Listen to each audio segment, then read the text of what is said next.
Well, hello there, everyone, and welcome to the show. I'm DSP, and this is DSP versus the Internet, episode 38 for November 12th, 2023. Today, we are getting back on track, and what I mean by that is 2 weeks ago, I was very sick, and I could not do the show. Sadly, because of my illness, I missed almost a week of content. I was not able to catch up on the show. So last week, although we had the show, it was very much a makeup session, and it was a Halloween-themed show, which made no sense because Halloween was over, all right? This week, we get back on track. We're going to see a variety of content, some of which will be holiday-themed, some of which will not be. A lot of it is not. I mean, we're not currently in Christmas time really yet, although a lot of people are getting excited for that shopping season and all of that. So, today, we will watch your clips as submitted by the Ultra members and then the standard members. The way it works, if you're an Ultra member of the channel, which is the highest level of membership, we're guaranteed to watch your clip suggestion. If you're a standard channel member, we have a randomized playlist where everyone has an equal opportunity to get their clip watched. However, I will say this, sadly because of my illness, we did lose a lot of support. Currently, we're under 100 members for the first time in many, many months. And that's no one's fault. I was sick, and a lot of people didn't renew their stuff. Today, if you could support the stream by becoming a member or gifting a membership, that would be superb. If you watch the show on demand during the week, which hundreds of you do, and if you enjoy it, please consider becoming a member today. Far more people watch than are members on this channel. And the more members, the better. It would help this channel a ton to have more members, because the more members, the more people can submit clips for the show. And as I've told you guys, I don't make money on these show. I can't make any ad revenue because these clips all get claimed on YouTube. Therefore, I'm reliant on these memberships to make this channel viable. So please consider it, especially now during the holiday season. Perhaps you consider gifting some memberships to your fellow viewer. It would be a good time to do that, okay? Also, my apologies. As you can hear, I'm still sick. I'm still getting over this cold. 2 weeks, and I still have these stupid lingering symptoms. I'm going to do my best to negate that, but if you hear me coughing, if you hear me having to blow my nose or whatever, I hope that you'll be understanding today. I'm still getting over this, okay? All right. Without further ado, let's watch the first Ultra member submissions. We start off with a news story from over 13 years ago. Modern Warfare 2 on Fox News. Let's see what this is. New video game actually allows you to be a terrorist and kill people. All right. Take a look. I can't believe it. When would that ever happen? The world has been your battlefield. Everywhere you go, the blood of brothers and sons screams out against you.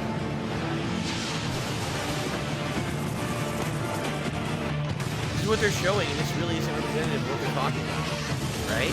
Are they actually going to show the mission? The controversial new video game is called Modern Warfare 2, and it is flying off the shelves. But is this fantasy game just a little too real? And is it appropriate? Let's have a fair and balanced debate on this Veterans Day. We have John Christensen, founder of the gaming blog /gamer.com, and Jim Steyer, founder and CEO of Common Sense Media. They both join us from San Francisco. Jim, let's start with you. You got some problems with this game. Well, I mean, what you really need to know about this game is, number one, it's an incredibly popular game. The original sold about 13 million titles, and it's a really violent game. So the real issue is, how old is the person who's playing it? It's a very well-made game. It will fly off the shelves, but there's no question that certain forms of video game violence can be correlated to aggression in the kids who use them. So it's really a question of the age of the user. And the story is, Modern Warfare 2 is controversial because you could play as a terrorist. If you guys don't remember, the original Modern Warfare 2 game in 2009 had a controversial story scene in the campaign called No Russian.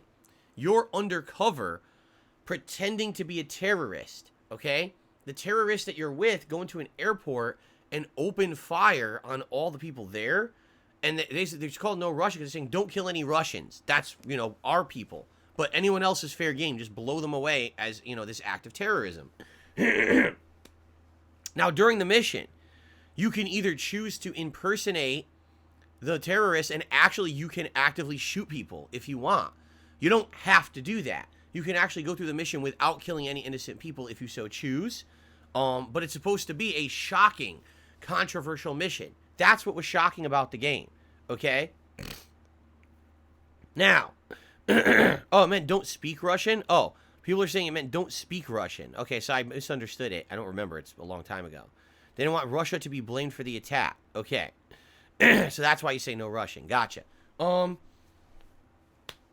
Literally, this news story is wrong because it says you could be terrorists in a new video game. Well, it's not true. I mean, yes, you play any game that has two sides, you're going to play as the other side, right? Like in Call of Duty, like the old Call of Duties that were World War II. You were either the Allies or you were the Axis powers. You played as the Axis powers as well. Is that what was controversial about it? No. Right? Now, what's hilarious is the opening statement from this guy is, oh, well, the problem is that it's the kids playing the game and the ultra-violence. That's not the problem. The problem had nothing to do. This game was not controversial because they felt kids were playing it. It was controversial because there's a mission where you impersonate a terrorist and the people you're with are murdering innocents in an airport.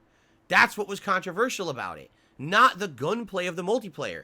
He's saying it's the multiplayer that's ultra-violent and that kids shouldn't be playing it. That's a moot point. The game is rated M for mature.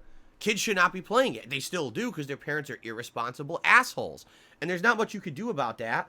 Does that mean we shouldn't make adult content for anyone because parents can't be trusted? I don't think so. Right? But the whole story is completely false. Right? Like what they're saying here is literally completely false. Right? So it's absolutely ridiculously funny. It's hilarious. Like, what? The story's wrong already. Let's continue because the story's already wrong. It's not even what the controversy is about. Of course, the game comes with a warning that says you got to be at least 17 years old. John, a lot of people have a problem though, where you get to essentially be a terrorist and kill people, and it's very realistic. It is definitely realistic, Steve. But I think a lot of people don't seem to understand. You're not actually a terrorist. You're a CIA undercover agent. You are infiltrating a terrorist organization. And the game specifically says that when you go into, when you work with this terrorist organization, you are you are a CIA operative. Oh my God! They picked the worst possible person to represent. He can't even speak. He's having like a brain fart and he can't even speak. What the hell? It's the worst guy to represent the gaming community right here. Right. Well, you can join the enemy in a terrorist attack on an airport, and so Jim, some people are saying, you know, and you brought up the good thing. At what age is it appropriate? You know, then again, is it ever appropriate to assimilate killing people? Well, that is a good question, and you have to decide that for yourself. I mean, we live in a world of free speech, so you can create these games. I mean, the issue, though, for violent video games, including very well-made violent video games like Call of Duty, is there's no question that there's a correlation between video and game violence and screen violence and aggression in real life. The American Academy of Pediatrics just came out with a statement about that. Wrong. Completely wrong. There's zero evidence. There's still to this day zero concrete evidence that can prove that people who play video games or watch violent movies are more violent. That's a completely nonsensical statement. He's quoting a brand new study that just came out. You want to know why he's doing that? Because that way no one can go against it. Literally no one can say against it, oh, well, that's not true because it just came out, right? What an asshole. So it really is a call on the basis of the user, and in the case of someone who's a parent of a teenager, which is this game's at, is it okay or not? The violence is the issue, and that's the call that you have to make, and you need to use common sense in terms of using games like this. And John, I'll give you the final word. You know, it's definitely, kids definitely can pick up the game if parents buy it for them. That's the big thing. I have a buddy that works at a local retail store. He's a manager there. Group of kids came in. They all said, "Hey, we're getting the we're going to get the game." He asked them if they were under 17. No, he said no to them. I mean, retailers are doing a good job right now. It's been proven time and time Sure, again. but nonetheless, guys, if you bring a game into a house, nothing to stop an 8-year-old kid from becoming a terrorist and shooting people. That's right. On a Yeah, video but you're not game. a terrorist. That's ridiculous. Yeah. You're not a terrorist. All right, John and You're Jim. not really. It's pixelated violence. It's violence. It's not real. It's All right. not real. It's not real. John and Jim, the debate goes on.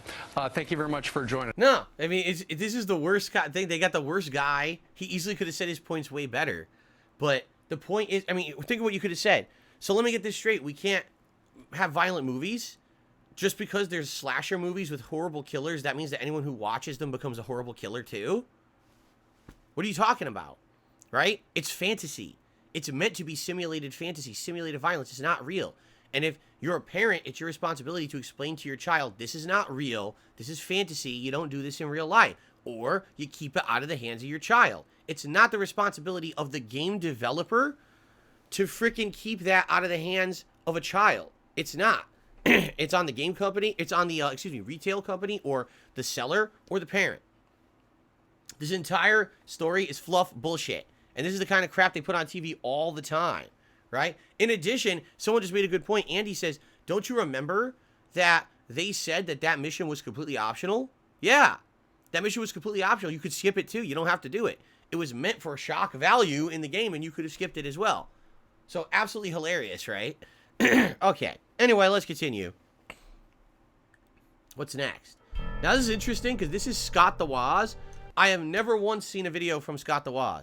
I have no idea what he sounds like. I know he's an incredibly popular YouTuber, so I'm interested for the first time to watch this and see what it is, because I've never seen this before, but I've heard good things. People seem to really like this guy's content, so let's give it a look. Hey y'all, Scott here, and I'm on the verge of a little thing I like to call a breakthrough. You see, after I was tasked with doing taste tests on the worst games of all time according to Metacritic, I thought, there must be somebody behind this many games that bad. And after extensively looking through this Sunday's paper, I've narrowed it down to one suspect. Mr. Scoliosis. What? The world-renowned mastermind himself. Problem is, nobody's ever Gotta tracked love him that down. And I'd have to do scoliosis that to thing. get down to the bottom of what made these games so bad. My fucking back. That must be him! Yeah, it turns out those games were bad due to mismanagement, not because of some guy with a curved spine. Yeah, today we're looking at the worst of the worst on Metacritic. Now before we start off, there are two separate lists on Metacritic detailing the worst games out there. One accounts for games with more than 7 reviews, and the other It's a Mario game? We're looking at the list that A includes Sonic games game? with These less can't be than the worst 7, games as that ever, means more lesser quality right? for me.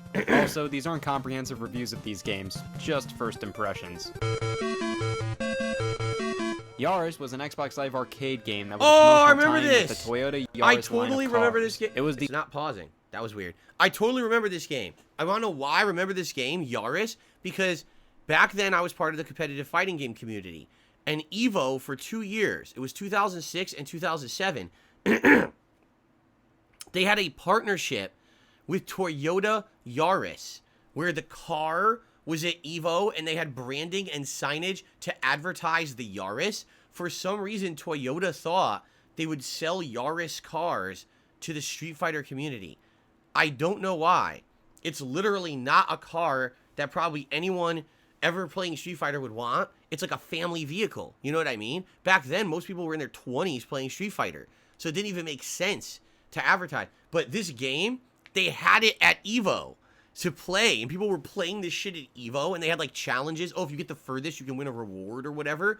It was so funny to see this shit at EVO. Like, what the fuck is this doing there? listed in 2008, a year after debuting on the market, and for good reasons. It's a racing game with a gun. You shoot MP3 players floating around as you race. I can't play it due to not being available for download anymore, but regardless, excellent way to start things off. 101 in 1 explosive mega mix. At first glance may seem like a deal and a half. Oh, God. I always make sure to pick up anything marked 101 for 1, so when I saw this after searching for 101 in 1 explosive mega mix on the Wii Shop channel, I knew I just had to pick it up. And this is one of the worst experiences I've had in quite a while, which is It's actually quite minigames. nice. This game made me realize that I have a pretty solid life if I'm getting angry at a $7 WiiWare game from 2011. 101 in 1 Explosive Megamix is a port of a DS game of the same name. It's a collection of lazily made mini games that take advantage of the DS Just stylus, click the except ball. now we're Oh, on it's the Wii. great. This game is already incredibly mediocre if you're playing it with a stylus, but using a Wii remote as a pointer makes this game way more frustrating and difficult. The pointing functionality of the Wii Remote just isn't as accurate as a stylus, and with these games being made with stylus play in mind, these feel incredibly awkward and just not fun to control. Like, who wants to play a basketball game on the Wii like this?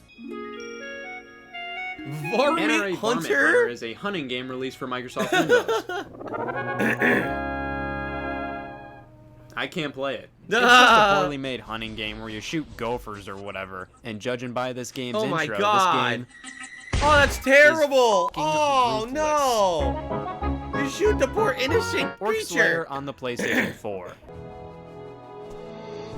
What the hell are these games? This is phenomenal. I really don't have much to say about this Trophy game. It's basically earned. just everything you'd expect out of a bad budget indie game. I mean, it's much more playable than other games, but I just got bored of it after 5 minutes. Definitely not the worst thing out there, but it's far from good. What the fuck? The Letter. The Letter is a Wii U eShop game that failed to reach its funding goal on Indiegogo, but they released it anyway! This is a horror game without the horror. Actually, this game is terrifying when you analyze it all. A beach ball? Spinning on its own? I gotta get out of here! You just have to find specific objects to advance to the next stage. You also find letters scattered across the levels, giving you some crazy lore. The controls are incredibly floaty, and the game never goes in for a scare. You see, it has all the elements of a horror game, but with no climax, no jump scares, no legitimately creepy things. When the game tries to be creepy, it just ends up making you feel bad for it. Here we have a beating heart, and don't worry, the shit in your pants is completely justified. I actually beat this game back in the day for funsies, but when playing it recently, I couldn't bother getting past the second stage. It's actually really easy to get lost and just run around in circles due to Well, how you're in the dark dark, it you can't even is, see which is pretty anything. sad. This game is around 20 minutes long, and I didn't even really feel like looking up a walkthrough, which you're definitely gonna need. The ending of the game, though, is out of this world. You enter a medical testing facility on the quest to find your father, and you just wait there for a few seconds, and blam blam blam, you're on an island, and it was all a dream. Hey, Twist Nation, do I got a game for you?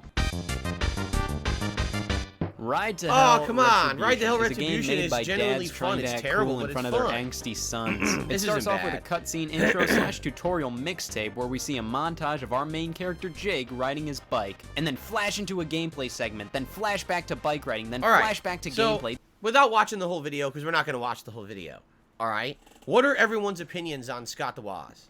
All right? Honestly, I feel editing skills, decent. His commentary, decent. Everything decent. But I would say, I mean, this is a 6-year-old video. For 6 years ago, do you think this video warrants 3.6 million views on YouTube? What is special about the video exactly? What is he doing differently that makes him stand out? That makes him better than other people who do these kind of countdowns? Honest question. Double M says, entertaining videos but flat humor. Even his recent videos are flat. Right? He's cool and chill. Not bad for 6 years ago, but sucks for now. It's called a personality. So here we go. I'm just asking questions. I'm literally just asking, what do you guys think? Right? Like, I don't see anything. Like, I'm watching this video. I can't point out a particular negative. Right? I can't. Like, I don't really see anything wrong with the video. At the same time, it's kind of bland to me. Like, to me, I watch this and I'm like, okay, so it's a countdown of the worst games on Metacritic. He's not really adding much commentary or anything unique that you wouldn't hear anywhere else. I mean, he could very well just be reading right off of Metacritic, right? Like, I wouldn't even know. And I don't know, like, I don't get it. What is it that makes these certain people popular? You know what I'm saying? I'm curious. What made him become so popular? Because this is what happens is over the years, I just make my own content and I'm on my own business, right? I don't pay attention to everyone else on YouTube or nothing. You guys know that. I don't really give a shit, right? And then other people just become popular. Like, everyone knows Scott the Woz. Scott the Woz, he's such a hot guy on YouTube. Scott the Woz, the next up-and-comer. Scott the Woz, millions of videos or views every video he puts out and everything, right? And that's great, but what stands out about this? If you were to say, what is the defining factor that makes Scott the Woz good on YouTube, what would your answer be? This is the first video I'm ever seeing, and I'm saying it's solid. Like, it's a solid video to me. Like, it seems like it's solid editing, solid pacing, commentary is flowing, right? But what exactly makes him Mr. Popular? Can anyone explain? I genuinely would like an answer. What do you guys think? Because this is the first video I'm seeing. He got big from Reddit. His recent videos are a lot more trippy. He likes to destroy stuff. It's more edited and animated. He made a whole YouTube movie around the reason he has a blue border around his videos. But what, you didn't answer the question, right? What is it that made Scott the Woz popular on YouTube? Why did he blow up? What about his videos makes him stand out and makes him popular? That's my question. I'll see if anyone else wants to. Literally, no one's answered it yet. So, see what I'm saying? Like, and this is the weird thing about YouTube. Like, you could look at stuff that's popular and be like, okay, so what is it? Why is it popular? Sometimes I swear things on YouTube get popular for either luck or popularity or just the algorithm hits it, right?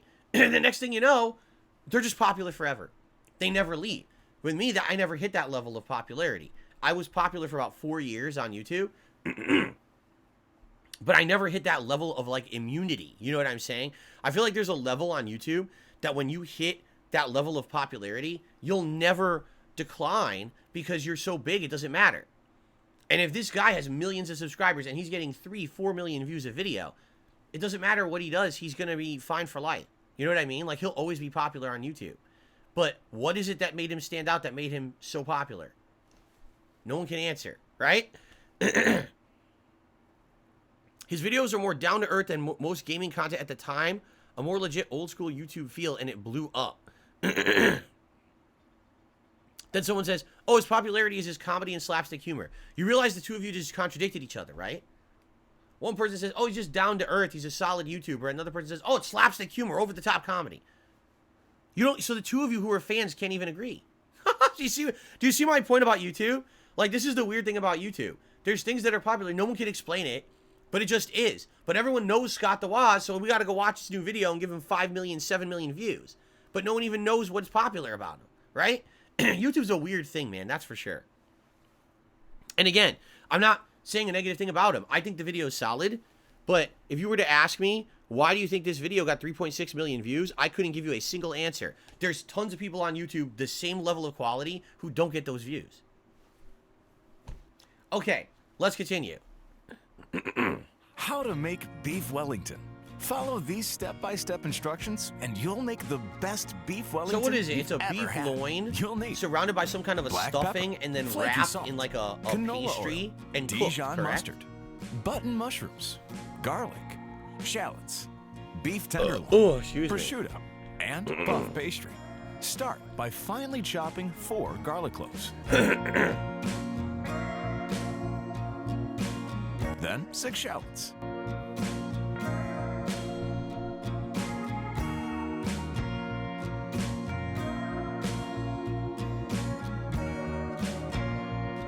And finally, 600 grams of button mushrooms. That's a lot of mushrooms. So the stuffing is made primarily of mushrooms and shallots. I did not know that. Okay, that's a lot of mushrooms. Damn. You want the mushrooms to be as finely chopped as possible. Place a pan over medium heat.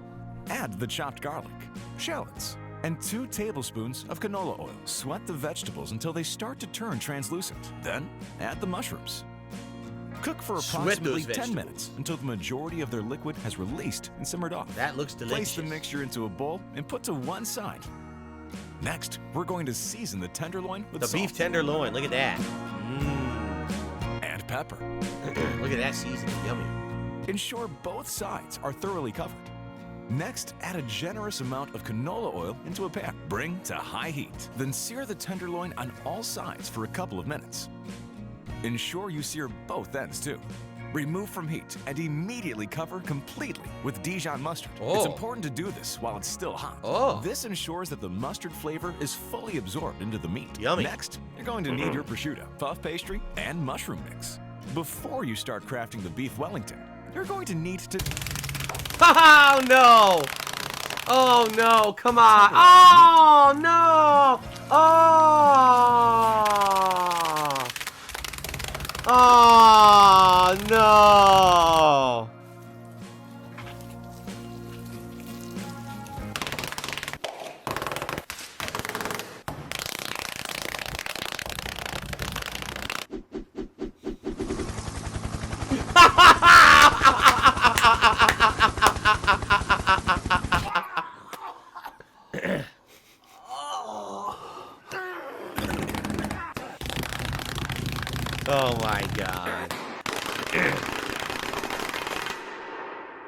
Pick up the tenderized tenderloin. Now it's time to craft the beef Wellington. Place down your puff pastry. Layer on the prosciutto. Evenly spread the mushroom. Oh, they put mix. prosciutto Gently on there place too? I down didn't your know beef that. at the base. Now you're going to need some egg wash. Gently spread the egg wash over both ends of the puff pastry. Grab the puff pastry and slowly roll it around your entire tenderloin. And garnish with flaky salt. Gently pick up the beef Wellington.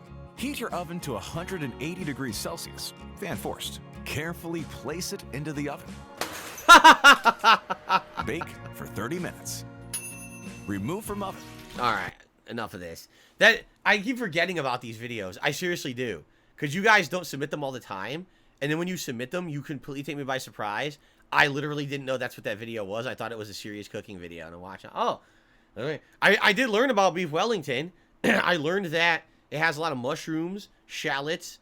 We learned that you put Dijon mustard on the meat, right? So we learned a lot about it.